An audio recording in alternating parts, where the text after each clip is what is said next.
Hello and welcome to Marketing Speak. I'm your host, Stefan Spencer, and today I'm very excited to have Andy Crestodina with us.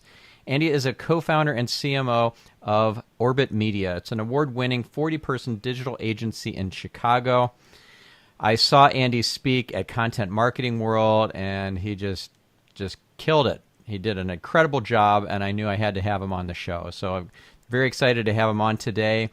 Andy, over the past 20 years, has provided guidance to over 1,000 businesses. He's written hundreds of articles on content strategy, SEO, and analytics. He's also the author of Content Chemistry, the Illustrated Handbook for Content Marketing. Andy, it's so great to have you on the show. Thanks for having me, Stefan. Glad to be here.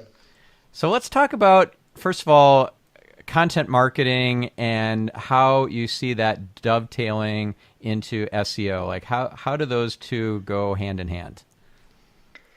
Well, content marketing is the other type of marketing separate from advertising. SEO is one channel for having your content discovered. Yeah. So what ranks in search? Content ranks in search. So there really isn't a difference between content marketing and SEO. It's just SEO would be a subset that falls within content marketing. SEO is about indicating relevance and understanding competition and domain authority and 100 little things. But functionally, it's really an aspect of content marketing, and similar to social, similar to email, it's one of the channels through which your visitors can engage with you and your content.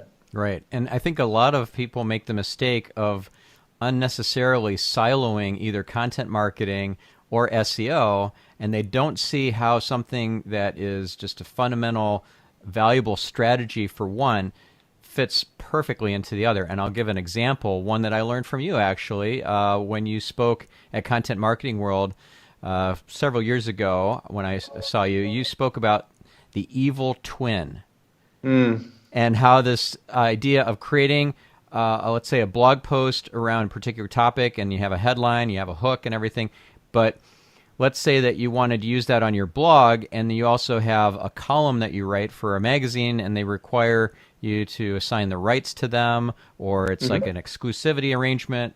For Adweek, for example, I write for them, and every piece I submit has to be unique, and I assign copyright of that piece to them. I don't normally do that, but I wanted to be a writer for Adweek, so I agreed to their a little bit draconian terms there. But good for you. It's like it's a trade-off. Yeah, you don't want to throw out all that great research and so forth to create that article in the first place. So that's where the evil twin comes in. So if you could explain that whole strategy, and then we can bring it back to the original question of how this strategy for content marketing is actually an SEO strategy and vice versa. Yeah, so let's say you publish a piece of content and you want it to get performance, you want it to rank, you're trying to help it get discovered. It's not working yet. It's not ranking yet. It's not attracting visitors. What are the things that you can do to help promote that content? Well, the evil twin is a way to produce content in the adjacent topic, or content just looking at it from the other direction. So let's say I write an article about headline best practices. It's one of the things I've written. A lot of us have written that article. But the evil twin of that would be headline writing mistakes. If you write the how to, now write the how not to. What is the utility of that piece? Well, editors love that stuff. It makes a great piece of content. It's a really interesting angle on the same topic. It almost writes itself because you've already done the research for the first piece. Now, when you submit that to or place it on another website, lots of good things happen, right? You get a byline, you're a columnist, you're fulfilling your obligation, you're expanding your reach, visibility, personal branding. But also, that piece almost inevitably will link back to the original piece, building up the authority of the original page, helping that original page rank for its target key phrase, headline writing best practices or whatever it might have been. So yeah, it's blurring the line between content creation and content promotion, because you basically created that piece to help the original piece become more visible, discoverable through search. So yeah, it's fun, it's fast, it's collaborative, it has long-term SEO benefits, it's efficient. So yeah, if there's anything that you've written that you're not getting the performance from it that you'd hoped you'd get, maybe you just haven't surrounded it with all of the related content try writing an evil twin or two and submitting those to other websites, link back to the original. Can work very, very well. Yeah, that's a great idea. And so you could see that as being an SEO strategy or tactic, and you could see it as a content marketing one. But the mistake is to only silo it in one, have your content marketing team use that for just content marketing to create more content, and then not use it for SEO or vice versa. Yeah, love that. So what would be some other strategies or tactics that you see that overlap very well between content marketing, in quotes, and SEO? Well, there are lots of people writing on the same topics, and a lot of the things I kind of joked a second ago. It's like, oh yeah, I wrote a post about how to write a good headline. Posts have been written a bunch. So one of the things that a lot of people haven't figured out about content, and it has amazing SEO implications, is that you can produce an original statistic that makes your website the primary source for a new piece of data, a new soundbite, primary research that makes your site the primary source. So as an example, everyone talks about bounce rates and what's a good bounce rate. So I finally decided to answer this question, and we've built more than 1,000 websites over the years, so I have access to hundreds of analytics accounts. Got a virtual assistant to look up bounce rates for each of the major traffic sources from 500 different analytics accounts, put them all in a spreadsheet. I calculate the average. I segment them by industry, B2C, B2B, email, search, social, direct, referral. And I publish a piece of content on what's a good bounce rate. So Stefan, here's the short version. The average website bounce rate across 500 analytics accounts we reviewed is 61%. That's pretty high. That's it seems high. There's reasons. I mean, the article I wrote around that kind of goes into details about the accuracy of bounce rates and is that bad and what visitor intent and, different types of content, different strategies. But what I really did was I created an answer to a popular question that really hadn't been answered very well before. There are some articles that show an average bounce rate based on a much smaller data set. So what happened? I produced a piece of content. It aligned with our strategy. It's original research. But now that piece of content gets cited by other websites. If anyone talks about bounce rate, they sort of inevitably link back to my article, because my article is one of the best pieces of content on the internet for that thing. Improving my domain authority, which helps me rank for the money phrases, the commercial intent key phrases like, Chicago web design and web development and WordPress stuff, because that's what we do. Yeah. So the rising tide that lifts all boats. Yeah. So, just writing an article may have value, may get traction in social and email. But if it gets traction in search, especially if it attracts links from other websites, it does wonders for the ranking of your sales pages and the ability to attract qualified visitors. Yeah, that's great. And you gave another example, again, when you were presenting that I recalled. You did a blogger survey.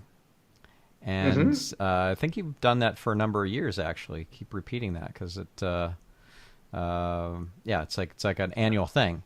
And one thing I really liked about what you did with that is you got all these great experts to weigh in with their own 2 cents about the analysis you did and the trends and all that sort of stuff. People like Jay Baer and Joe Polizzi and so forth, and really highlighted those as expert insights. We set them apart in the document, in the article, so that they got a little bit of limelight themselves with headshots and their title and company and all that. Mm-hmm. For sure. It was great, and I presume that would have gotten you some links from those authoritative folks, those influencers. It is a killer marketing tactic that honestly is something that we do as a rule.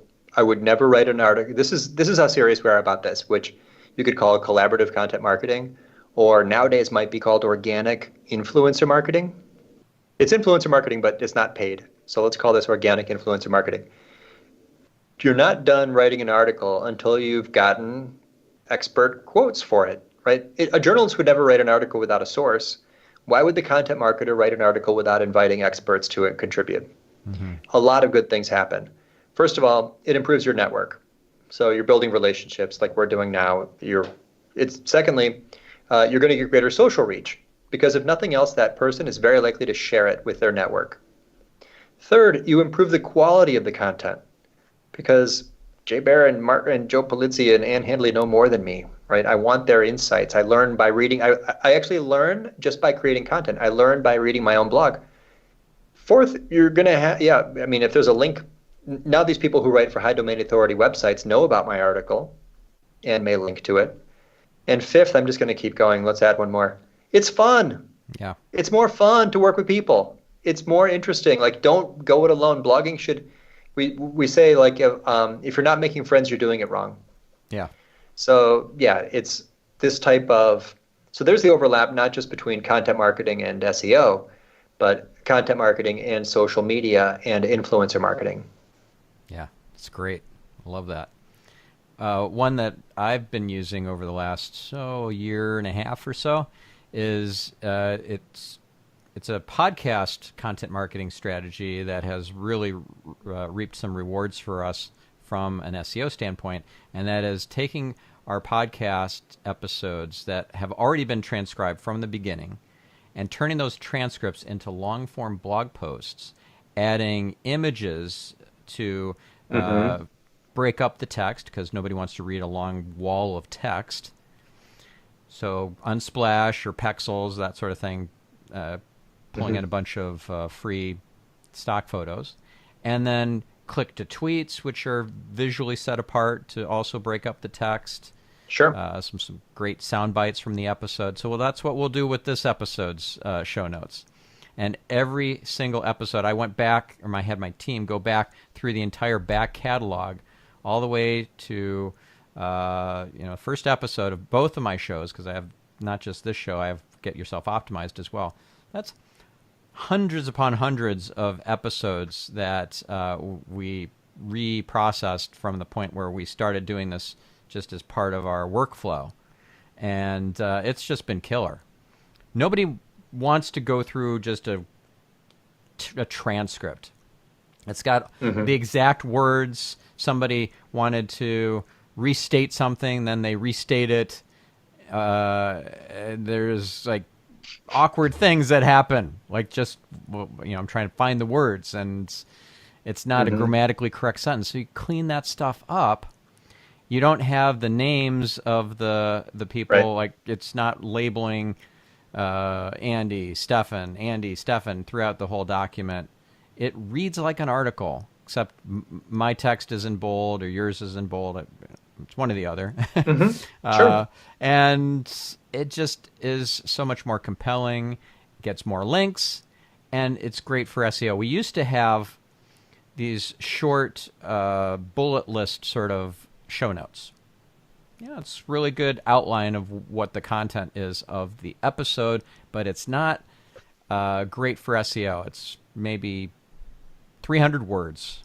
It's not a lot of content there, and there's not a lot of explanation around those kind of bigger headlines of the topics we addressed. So now we still incorporate that into the episode show notes page, but then the rest of it is that long-form blog post. It's really good stuff. So I don't know if you've come across that before with other podcasts. I'm sure you've been on plenty of podcasts before, but is that pretty unique, or is that somewhat common?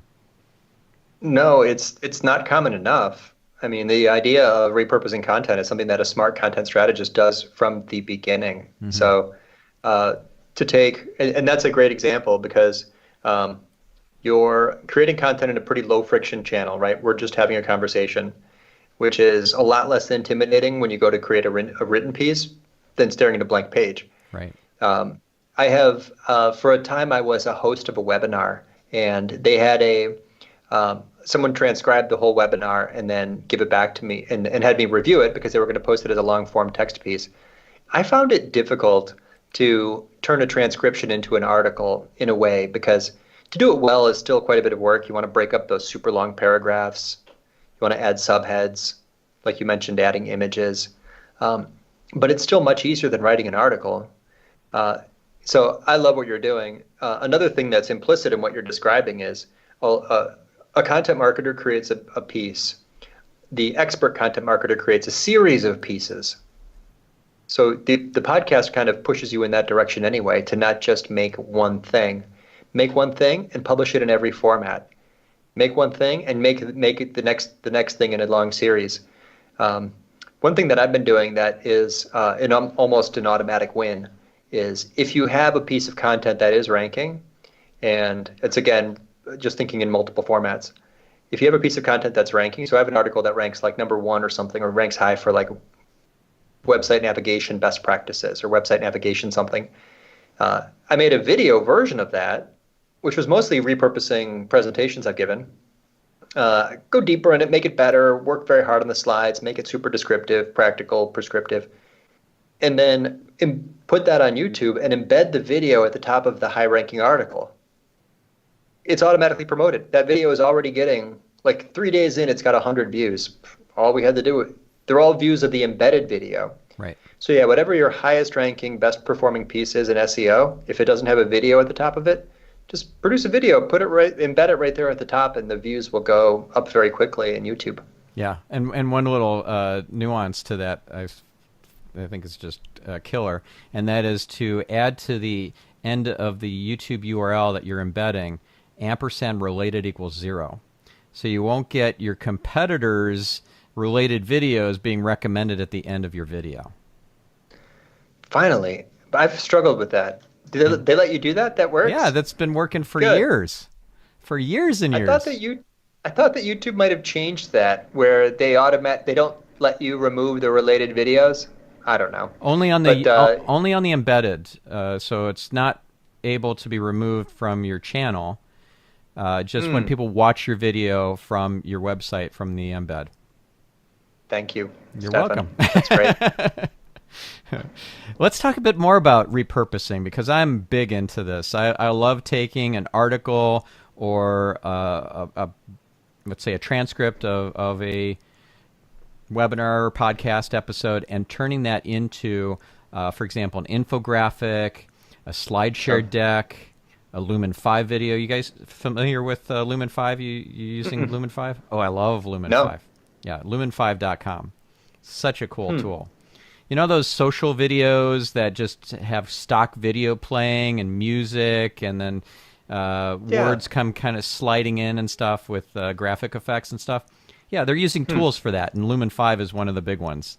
It's very affordable. They have a massive stock video library and stock photo library, and then music library, and it's almost plug and play. It's kind of a construction kit for creating these social videos. Yeah, I've seen similar tools that do that same thing. It's like amazing what you can do now without video production skills. Right. Yeah. So I have my team in the Philippines cranking out Lumen 5 videos for our clients. It's pretty awesome. Awesome. Good for you. That's great. Yeah. So Lumen 5 videos, infographics, slideshare decks. What else do we create? So listicles, checklists. That's another thing, too, that we'll be adding to this episode is a checklist of action items. So that's either as a downloadable PDF, or you can just see the 10 items at the end of the blog post. So either way, done. Yeah, you're going to be able to download it, or it just adds to the content of the page. So it's a really meaty page when you consider all those things that get thrown in there. Yeah. I have one thing that you could do, two quick ideas that kind of enhance that. One of them is the webinar is very special because if there's attendees on the webinar who ask questions, that is a way to create content, right? If you somehow go back and watch the recording and write down all the questions that the attendees asked, that can sometimes lead to really good content, because webinars, unlike what we're doing, it's more of like a crowdsourced, Q&A session. Right. Or like in presentations, a Q&A session. It's a way to listen directly to your audience. So I love that very much. That reminds me of Marcus Sheridan. He's been a guest on this podcast.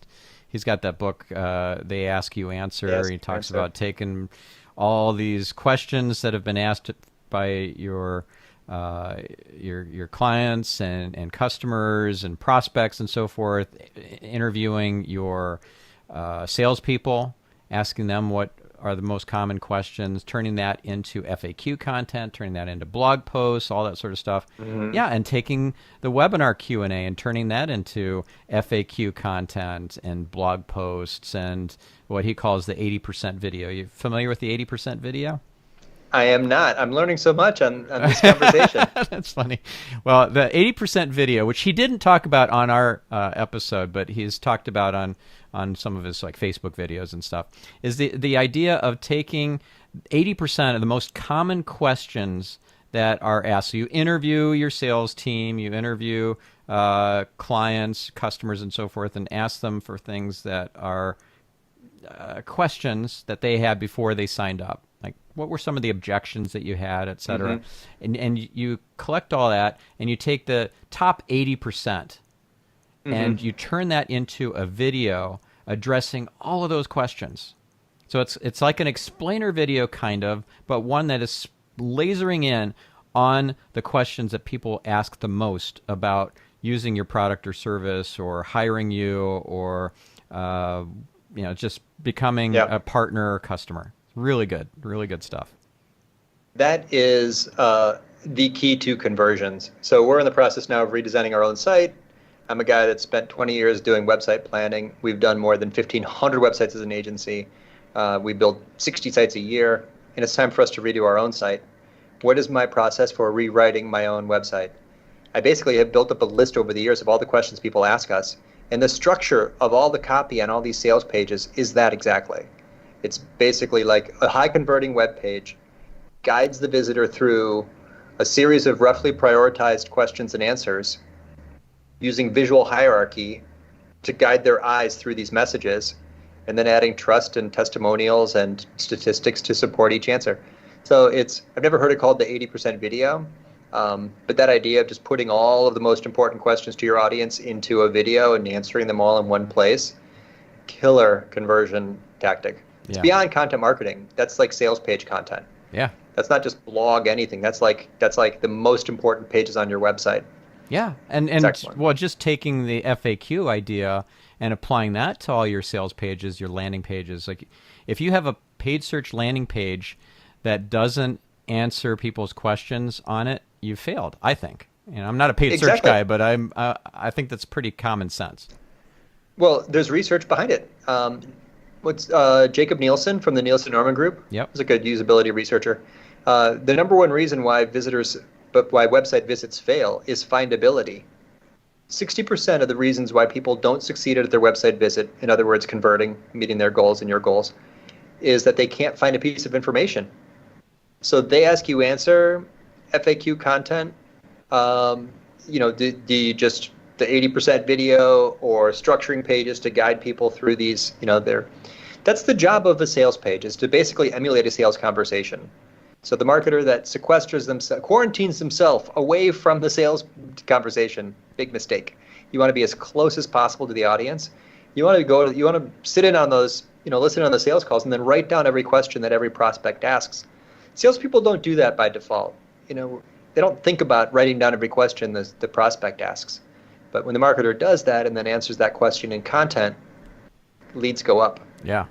Well, a lot of times people get these testimonials in from clients, and they're like, wow, thank you so much. That's amazing. And they hadn't coached the client at all to address the questions or the concerns, the objections that they had before they signed up. So here's a typical testimonial. I just love working with Stefan. He's like the SEO guru, and we got a great increase in our organic traffic, X%, and highly recommend working with him. Okay, that's good, solid, but this is 100 times better.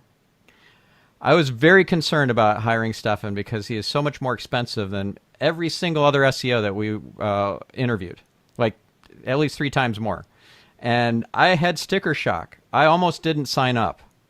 But then after having enough conversations with the references that he gave me, I decided to give it a go. I even negotiated him down to like just a 1 month initial kind of trial Mm-hmm. engagement. And oh my God, it was incredible what I got. And then we ended up signing up for, we've been a client for 3 years now, and I can't imagine not having him on our team. So that kind of Yeah. testimonial works in the customer or prospect objections and obliterates them right then and there. Yeah. Because even if you didn't articulate that objection yet, they just did it for you. It's really good. Yeah, you are starting where the visitor is and then taking them across that bridge to where you want them to be. So you're starting with the psychology of the visitor who starts on that page, which is what? They have questions, they have objections. Yeah. So and that's a message that is almost impossible for the brand themselves to be the messenger for, right? If the the customer is the messenger, in other words, if it's a testimonial, it's the difference between having a witness in the witness stand and the lawyer giving closing arguments. Like the lawyer Mm. is obviously getting paid to be there, right? But the witness is just 1,000 times more credible. So when the witness themselves, right, it's a test. The testament starts with the perspective of the visitor on the page and guides them through the thinking first by expressing the same objection that they had: price, timing, quality, the fear that person, because the visitor, they're just so much more authentic than the brand. Yeah. Yeah, which brings me to another point. I was just talking with my team about this not even a week ago, that if we were going to create an article about, let's say, doubling down on your marketing, why it's important to do this, people would read that headline and say, you know what, I'm not too sure about this because I think Stefan has his own agenda here, and it doesn't seem like it's Right. it's not looking after my best interests, right? Yeah, So you're biased. yeah, You have an I have my own agenda. agenda. I have my own agenda. So why doubling down on your marketing is actually the worst thing you can do right now during this pandemic is more aligned with their thinking, and then you can kind of talk them off the cliff from cutting everything. Hmm. So yeah, you're going to cut some stuff because that makes sense. You have to be much more deliberate about your marketing spend. Who Hmm. was it who said that half of my advertising budget is wasted? I just don't know which half. Was that Wanamaker or Ogilvy? I believe so. No, I think you got it right. I believe it was Wanamaker. Yeah, okay. I love that quote. Hmm. So I want to cut the cruft out from my marketing. So how do I identify that? So an article talking about how to cut the stuff that should be cut, because these are lean times. We need to make some decisions here. And these are the things to reallocate more budget to. And these are, so if you're going to spend less money overall on your marketing, do it smart and do it this way. Hmm. That would be much more, I don't know, just kind of aligned and wouldn't seem like I have a hidden agenda there. So Well, and higher traffic, because your headline is going to come from a place that the reader is more likely to be standing right now. It's like, yeah, you know, spend more money. Yeah, why would I click on that? Like, that's an obvious, like it's but you bring up a really great question about where to focus and the prioritization of our ad spend, of our time expenditure right now, which is something everybody is asking themselves. hmm. And so content in general along those lines, I think, will be well received. Yeah, yeah. So that brings me to another thought here that I'm curious if you work with your clients on identifying what their voice and tone should be, kind of like creating a voice and tone style guide. I've been doing this with my clients lately, so I'm curious if you're doing something like that. We used to, as a separate deliverable, Yeah. we found that it wasn't as high value as we'd hoped, and the time that went into it wasn't getting a great ROI. Maybe we weren't as efficient in creating it. Right now, our copywriters do lots of interviews and they stay very close to that client. Again, like listening in on sales calls, getting direct access to the end users of that product or service. And then without any deliverables in between, it's more like an agile approach. You just basically just start creating content, Hmm. showing it to the client, getting feedback, Instead of discussing tone, you just show examples of it. But yeah, I remember the time when we used to use that and how that can be an important sort of a brand standard. A bigger company with a lot of different contributors. I can see how that would be important. And even me right now, I mentioned like I'm rewriting our website. I think a lot about that. Like, how will this be received? Does this align well? I'm not rewriting every page. Am I going to have a gap if I write some pages in this voice and other pages are in a different voice? So I certainly see value in it for sure. Yeah. Yeah, so this came to my attention recently when I interviewed Lacey Boggs for this podcast, and she gave as an example MailChimp and how their voice style guide talks about being cheeky but never crass. I really liked that. I thought that gets everybody on the same page, not just the writers. You have ghost writers who are blogging for you and so forth, but also if you have a video team or people doing infographics or Lumen 5 videos or whatever, if they're on board with being cheeky but never crass and all those other attributes, like let's say there are 5 or 7 of them or whatever, then you're going to be aligned in your messaging across all the different platforms, across all the different social platforms, across all the different types of media that you might be producing. I thought that was just really clever. So I started producing these for my clients, these voice and tone guidelines. And I didn't really understand until I started doing this, the difference between voice and tone. So voice is consistent and kind of never changing, whereas tone is very much dependent on the circumstances, the environment, and the audience you're speaking to. So now as we're recording this, we're all on stay-at-home provision or requirements, right? And that's a different world than, let's say, 3 months ago when we didn't have that requirement. So meeting people where they're at is about your tone. So if you want to have great kind of like a certain style to your sentence construction and the vocabulary you use and all that, that's your voice. But then changing that to that tone to be mindful of where people are at emotionally is super important, because otherwise you seem tone deaf to people. Right? So I just launched a website, or I oversaw a website relaunch that was done by Studio One Design. Greg Merrilees, by the way, was the guest on this podcast. I love him. Great episode, listeners. Definitely check that out.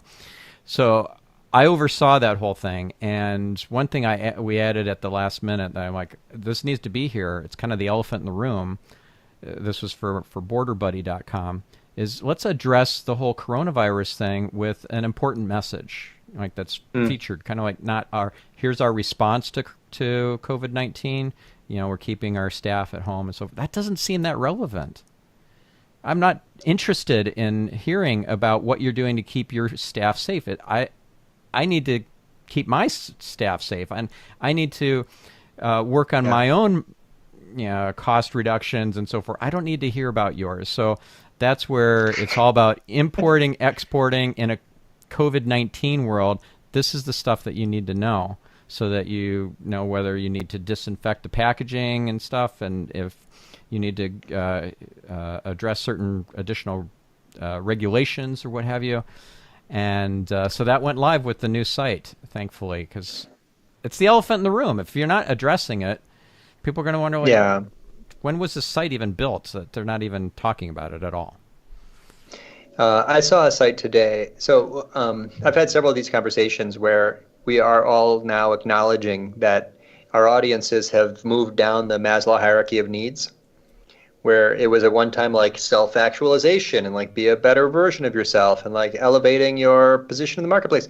But really, each of our prospects, each human that we're interacting with is actually may have serious safety concerns, like physiological needs.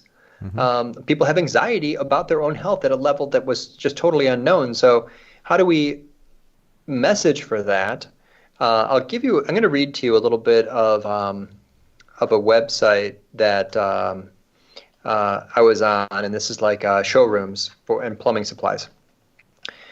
Coronavirus company procedures. We are open. Restricted access to showrooms. Showroom consultants work with you on new and existing projects only via phone and virtual appointments. parking lot pickup only for counter areas. Our counter doors are locked, blah, blah, blah. Like it's center lined, Oh, that's red awful. text. It's red bolded text that talks about, it's basically from a point of fear. Yeah. When really the message that would work for that audience is the pickup window is open. Come to the parking lot. We have our staff is wearing masks and gloves and can bring out to you the product you ordered in a safe and healthy way. It's to say that this is a business. You can do business with us in a way that won't put your health at risk. Yeah. That's what you're trying to say. You're not saying like we're locking our doors. How does that help your market? Like that's not a message that. I mean, first of all, it's obvious. Secondly, it's fear driven. Thirdly, it's not even like a friendly like encourage. It's not a business positive message. It's not building rapport or relatedness. It's not reassuring people. Yeah, it's not good at all. No, but restaurants are figuring it out. I think a little faster because they're disrupted sooner. There's a place where I can go pick up a pizza, where if you start walking toward this business, there are people outside wearing masks, vests, and gloves who yell at you asking you your order number. They run inside to check on your order. When it's ready, they come out, they hand it to you from a maximum distance. Like you just feel very safe. They made you feel safe. And now I know, and it's not negative. They're not scared. They're just doing this to protect themselves and yourself. And it's just, so yeah, that message of that you can do business with us in a way that will not put your health at risk. What a fundamental and important message. It's a tiny bit of copywriting that could make a big difference because, this business isn't closed. You just have, and they can bring your product to you, but, you got to be a little more reassuring about the visitor's needs. That's marketing 101. Yeah. Yeah. It's kind of like, we got your back. This kind of goes back to the voice and tone guidelines. Like we have your back. So we're cheeky, but never crass. We have your back and we're not your mother. We're not going to mother you or smother you, right? We're not going to helicopter parent you. Yeah. And that, I think that's just, it sets a really important lighthouse for people to, whoever they are, contractors, employees, content producers, whatever, they all can see where we're supposed to be heading. Let's get everybody on the same page. It's important for all of us to remind each other that we're all in this together. Yeah. That we all want the economy to succeed as a whole. That we can all, those of us that are open for business, remind others that this is a safe place to do business with. It's just incredible the change, but that message is simple, and it's important, and it really does connect. The you are not alone. Do you have something that you can? So the first thing we did when this happened was I paused my content calendar and produced a study that showed the impact to different agencies. It's like the service providers of this service are impacted how negatively, or this service provider, and the point of it was just to put a little bit of data around that you are not alone message. So that's the best I can do right now. That's my way of being part of a community, to be helpful, to be to not dodge this issue, and to give people a reminder that we are all in this together. Right. Yeah, it's important, and also it humanizes you. If you are out there saying, you know what, we lost our 3 biggest clients. And actually, we did. My company lost its 3 biggest accounts in the last month, and that hurts. That hurts a lot.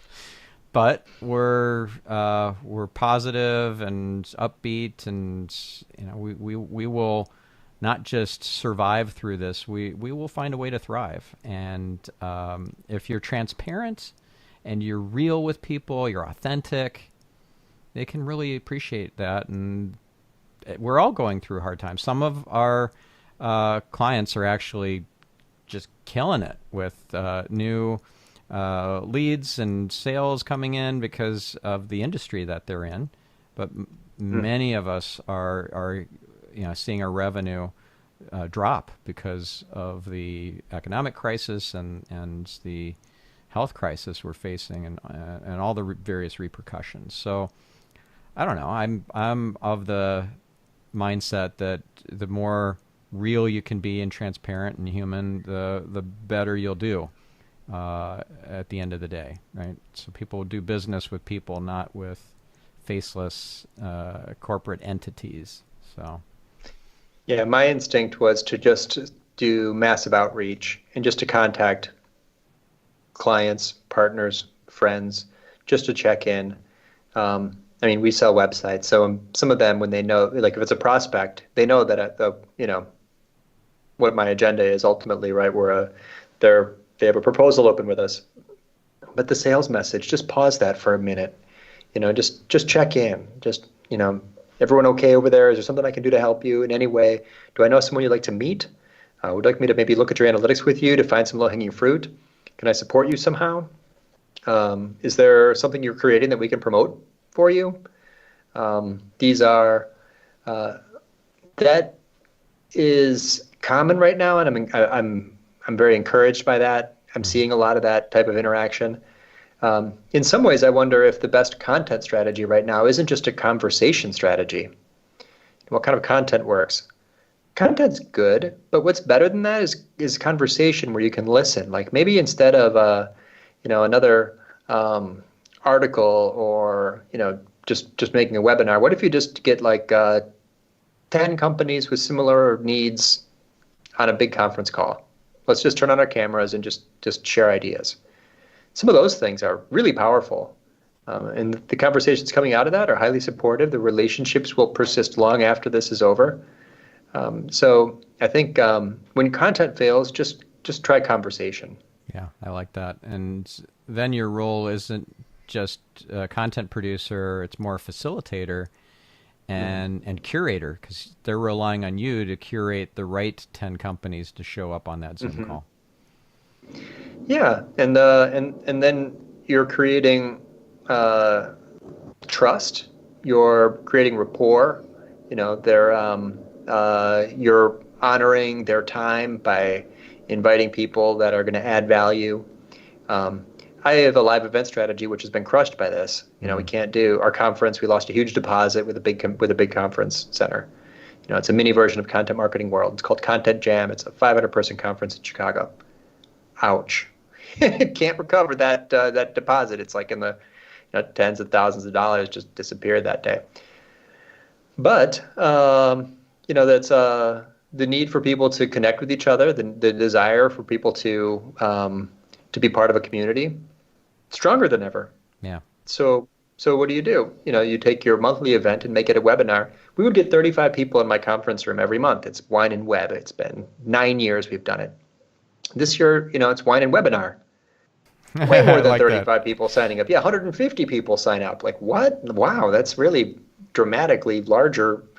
Because people need to connect right now, especially physically. Look at us, right? I'm the only one in this office anymore. There's 40 people all working from home.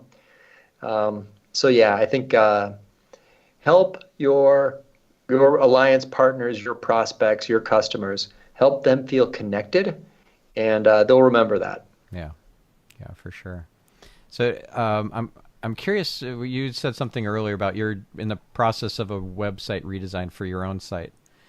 Could you go through some of the process, like your workflow and some of the milestones and things for doing your own site, and then we could apply that to our own sites? Well, for our listeners, they're going to try and extrapolate and see how that could apply to them. Like, what sort of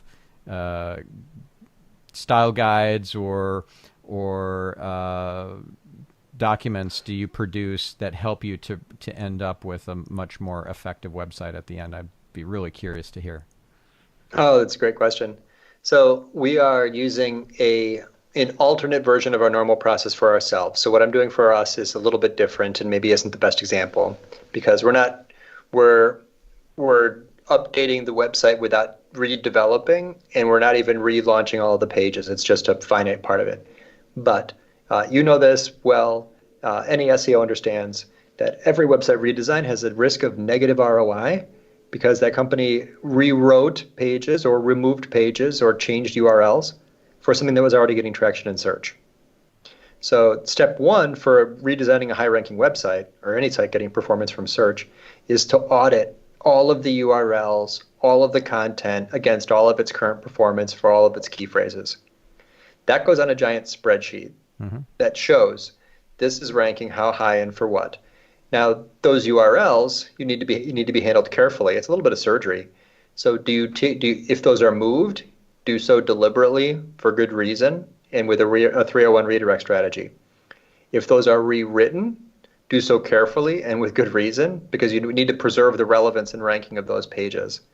So this is why websites sometimes launch and get less traffic than the week before. It's terrible. Yeah.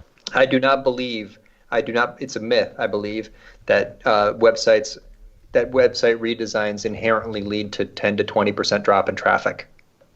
It's not true. I can show you dozens of analytics accounts where we stopped that from happening. So that's step one. I would do that first. So before we move on to step two, here's an example. I'd love to hear your opinion on whether this is a positive or a negative, and I'll take it from my own website redesign, and I can see how it was actually a negative from an SEO standpoint. But I'd love your opinion on this. I think it was better overall that we did this. So we used to have a praise page. That was what it was called, praise, and it included quotes from other authors and different luminaries, experts who had provided book blurbs for my books, my 3 books. They had maybe given a video testimonial or video praise quote, and then there are folks who were clients who gave testimonials as well. And then there were a couple, we were about to start creating case studies. So what I did, instead of adding another page called case studies, and then where would I put that? The top nav was already really full, is I reorganized it so that there was a page called results. And that included the praise quotes in a section, so non-client praise quotes, and then there was the client testimonials, and then there was the case studies, and then a client list of logos of all the bigger name brands that we'd worked with. So that's the new page. If you go to stephenspencer.com, you'll see that under the results section. So I got rid of, I could have taken a different tack and had a case studies page. I could have had a client testimonials page. I could have had a praise quotes page, because I have plenty. There would be enough content to fill each of those 3 pages. But I decided to simplify it down to 1 page, which actually I think was a negative from an SEO standpoint. But I think it's positive from a conversion and just a overall kind of brand / messaging standpoint. So I'd love your opinion on that. Well, if that page had SEO value, it would have been in that it has attracted links and had authority, or that it was already ranking because it was relevant to a key phrase. So if it's not if it has no links to it, and if it's not ranking for anything, then you can move it or combine it with something else fearlessly in theory, because it wasn't. That page didn't add any value within Google in one way or the other. Yeah. There are SEOs and website managers that believe that just the size of a website has an SEO implication, where sites of a certain mass, like sites with thousands of URLs, have different attributes. Huge sites with tons of pages, technical SEO is more important and content's less important, hypothetically. Small sites with few URLs, technical SEO is less important and content's more important, hypothetically. This is like the crossing lines on that graph of importance, technical versus content SEO. But for conversion, I think it's probably better to put these things together, because if you call a page praise or testimonials, it doesn't necessarily align with the needs of the visitor. They're not that likely to go to that page. And in analytics, testimonials pages are not are frequently one of the less popular pages. Mm-hmm. Everybody knows you're going to see a bunch of happy news there. Why click on that? It's salesy stuff. So my best advice normally is to embed, just as you said, right? If you have FAQ conversion content that answers a visitor's top question, addresses an objection, put that testimonial right next to it so that without leaving the flow, they get answer, evidence, answer, evidence, answer, evidence, call to action. That's the structure of a classic high converting page. It's filled with answers and evidence. Put a CTA in the bottom, and you've got a, conversion optimized page. Yeah. So, but best practices are relevant only in the absence of first party data. So if your analytics, so don't take my advice because I haven't seen your analytics. If your analytics shows that you're getting that page has a higher page value, assuming you've applied a monetary value to your goals in GA, then maybe that's a more successful page now. So, yeah, I would have done that fearlessly for SEO. I would have done it with hope in terms of conversion, but I also would likely put those testimonials and videos in other places as well to make sure that they're highly visible. Which we do. Yeah, Awesome. There's testimonials everywhere on the site, but I do think that this is more aligned with the visitor now. They care about results. They want to see evidence of results. I love that label. Yeah. They don't want to see a bunch of praise. Like, okay. No, it sounds like that just sounds bad. So it's like a "We Love Us" page. It's like that's not what visitors came for. Yeah, right. Results sounds good. That aligns with the visitor. Okay, thank you. I appreciate that. Okay, so what's step 2 now? You went through step 1. What's step 2? Well, step 2 is to understand the visitor's needs and to construct the content such that it guides them through their needs, whether that's through them choosing navigation items and going to pages to segment themselves into more specific topics, or whether it's on one page to guide them through the flow through which they get all their information needs met. We just sort of said answer, evidence, answer, evidence. Yeah. So think about, what we do in web design in our process is create a conversion guide that says this target audience has these questions. These are our answers. Here's the evidence to support those answers. This target audience has these questions. Question, answer, evidence, action. So that would be the next step. Now, the third step in this process is debatable. Content before container or container before content. It really depends on whether or not that company can invest the time to produce content in advance of the design, in which case the container can be more specific to that message, or whether they want to just show me designs. I want to see, look, and feel, because everyone's in a rush and web design's emotional. They would just want to see a design fast, and then the content's created and brought in later. So I've got an example of this, and I think that is really important for our listener to really understand how important this is to get right. Because I had a container designed by, again, Studio One is my favorite design company that I've been using for years. And they designed a case study template or container using one of my clients as an example, and this was numerologist.com. And it looked beautiful. It just looked stunning, but it wasn't repurposable. We couldn't use that for any of the other case studies because it was so specific. Everything was all very much kind of, I don't know, woo-woo is not the right word, but kind of more metaphysical, let's say, right? So numerology is not a hard science. So there was some astrological things and all these cool effects and stuff that weren't applicable for the other case studies. And like, wow, yeah, we need to redo this because I can't swap in a different case study into this template. That container does not fit anything else. Yeah. That is the creative tension. I mean, when you think about it, this is the problem with web design. Web design has to check so many boxes to be successful. The containers have to be flexible enough to support whatever content you want to put into them whenever. Yeah. A month later, a year later. It has to rank in search. It has to leverage trust and persuasion and trigger conversions. Mm-hmm. It has to be measurable in analytics. It has to be accessible to people with disabilities. It has to be mobile friendly and responsive. It has to connect with all kinds of other systems. It has to be on the right side of, it has to avoid lawsuits and privacy law violations, right? And plus it has to be beautiful and on brand, right? And lovely. I shouldn't forget the first thing everyone asks about is like, show me the pretty pictures. So yeah, Yeah. it's like there are at least nine. And what about page speed and load time? Right. There, what was that, 10?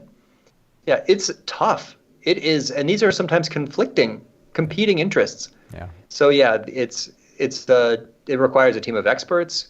It requires you to use both halves of your brain the whole time.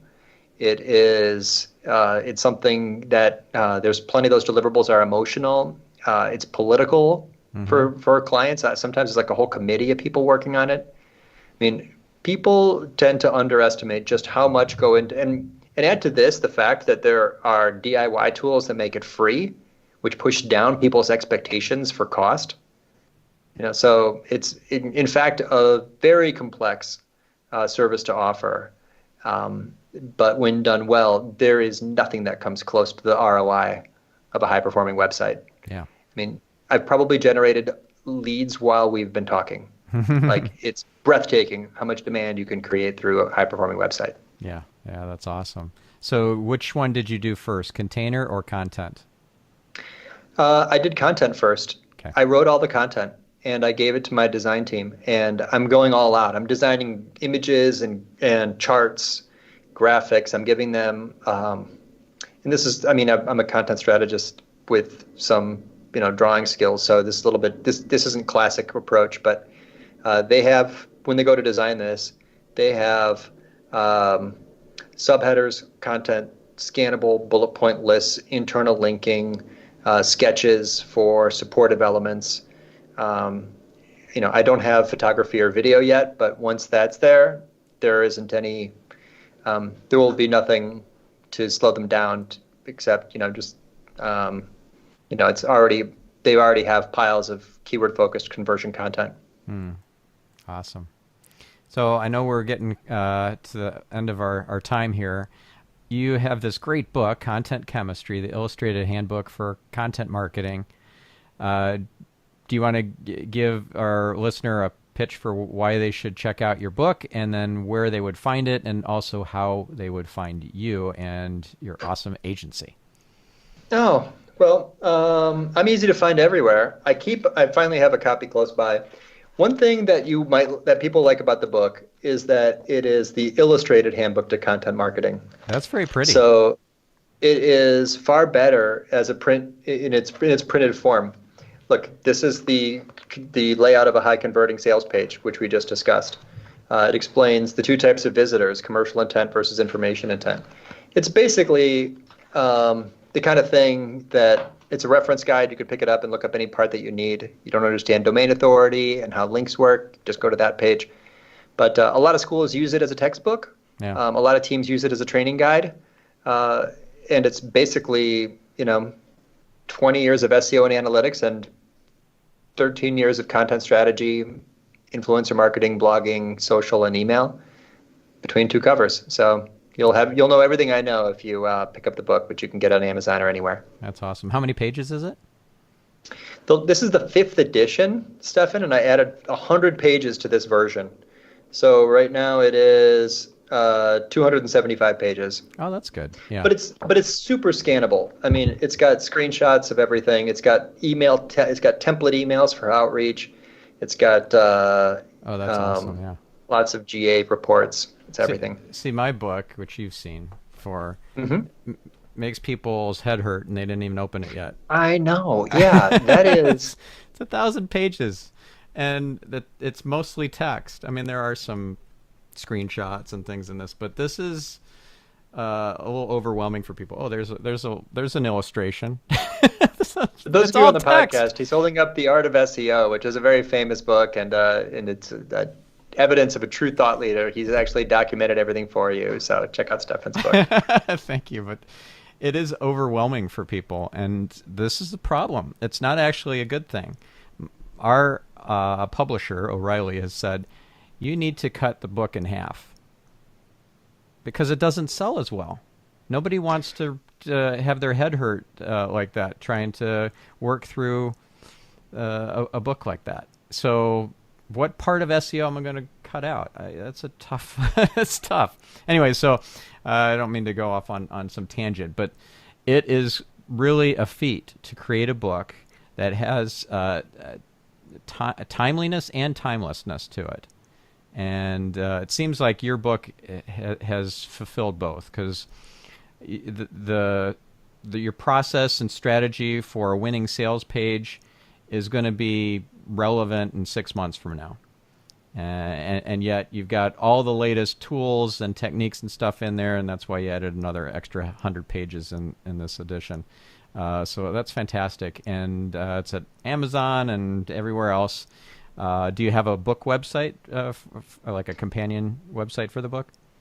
No, but that's also strategic. Yeah. If you search for the book title, there's a page on my site that has the best page on that, separate from Amazon, would be on my site, which is kind of a link magnet. I mean, one of the benefits of writing a book is that I don't know, hundreds of websites over the years have linked to that URL. Yeah, that works great. And have you guys created like a WordPress plugin or anything like that? Because that works the same way. It just kills it in terms of bringing in link equity. I bet. My team is always busy, so I don't really get much of their time to create tools. But we're working on one, so stay tuned. Okay. I highly recommend it. I created a WordPress plugin back in like 2007 or 8 for SEO. It was called SEO Title Tag, and it was the best link building initiative that my previous agency had ever done. It just it killed it. So yeah, WordPress plugin. Okay, I'll leave it. So what's your website, and maybe share like your Twitter handle and maybe another favorite social media account that people can go to. Sure. Orbitmedia.com. Yep. I write an article there every 2 weeks. Literally, you'll get the best of everything I know at that website, orbitmedia.com. The newsletter is just every other week. Twitter handle is my last name. It's at Crestodina, spelled like it sounds. And LinkedIn would definitely be my next best network. Probably my best network is LinkedIn. Just find me on LinkedIn. I changed my default so that it prioritizes the follow button instead of the connect button. If you're a listener or viewing this, don't let that stop you. Just click on whatever the button is to connect with me. Feel free. But yeah, I'm happy to connect with anyone and answer anyone's question anywhere. I love to teach, so if I can be help to anyone in any way, let me know. Awesome. Are you doing Facebook Lives or YouTube Lives or anything like that? No, I'm not doing. My YouTube strategy is evolving, and like I said, I'm starting to produce YouTube videos as supportive content for existing high-ranking pages. Facebook, I don't really use Facebook, so I'm probably missing out on stuff. But I get plenty of interaction and conversations like this without Facebook. Yeah, for sure. Awesome. Well, thank you so much, Andy. This was just a ton of fun and so enlightening, and your strategies are just world class. I love everything that you do. This was a pleasure. Anytime. I would do this anytime. With the camera on or recording or not, you were just great to talk to, and I got to say, I learned a lot. Oh, thank you so much. Awesome. So, listeners, again, go check out Andy's book, Content Chemistry. Check out his agency, orbitmedia.com. And follow his stuff, because he puts out really great stuff. And we'll catch you on the next episode of Marketing Speak. I'm your host, Stefan Spencer, signing off.